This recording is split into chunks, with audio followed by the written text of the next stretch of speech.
I'm guessing the rules don't matter to them. Let's begin.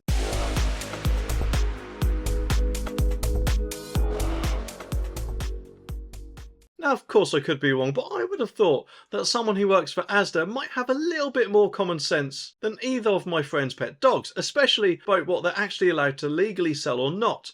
Unfortunately, though, it looks like they didn't exactly get the memo if this story is anything to go by. It just makes me wonder what their excuse could be. Could it be this? Excuse me, but I suffer from 3 conditions: sleepwalking, sleep selling, and bullcrapitis, so there. The article says an Asda shopper says his 7-year-old son was able to buy a £2 scratch card in the supermarket despite being 9 years below the legal age limit. James Fletcher Retelik, I hope we pronounced that right, said son Ronnie walked up to the cigarette counter and was able to make the purchase with his pocket money whilst the pair were out on a shopping trip in August. James, who is 47, claimed a male worker first offered his son sweets before allowing him to buy the National Lottery scratch card game at the Asda store in Folkestone, Kent. We go there to shop weekly and I've always felt it's safe to spend his money while I shop, but I don't feel that now. I really don't agree with gambling and I'm not into smoking and I don't drink alcohol. Okay, let's get to the 2 really big elephants in the room, and no, I'm not talking about either of my ex-girlfriends.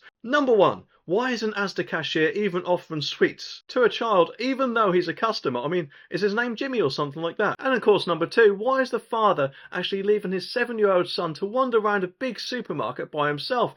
I mean, I don't know if it's just me, but I would have thought that being 7-year-old is way too young to be letting loose around the shops by himself. I mean, I know they teach don't talk to strangers at school, which is obviously good, but theoretically anything could happen to him, couldn't it? Especially if he's quite away from him, like if he's at the frozen section and the boy is at the toys. And then just imagine the amount of people he must see on the way to find his dad. And unfortunately, not everyone is nice. Asda, though, certainly are in the wrong in my opinion, because there's no way that he should have been sold at. And it does make me wonder what else that member of staff would have sold to other kids if they asked for a pack of cigarettes or maybe a drink or whatever else. And please correct me if I'm wrong, but doesn't it say on the scratch card itself that you have to be either 16 or 18 to buy them? Although I've got a feeling his father probably wouldn't have complained that much if he actually won a massive prize on the scratch card. James said there was a big queue on the evening of the incident, so he made his complaint on their next visit on August the 29th. And the full-time dad said he is unsatisfied with the supermarket's complaints process.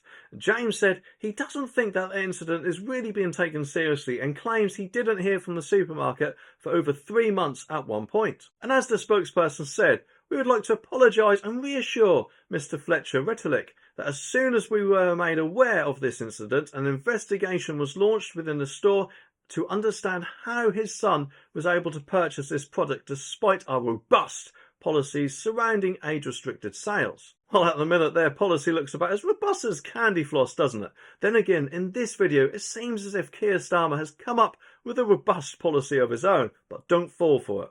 Anyway, subscribe for more and I'll see you in the next one.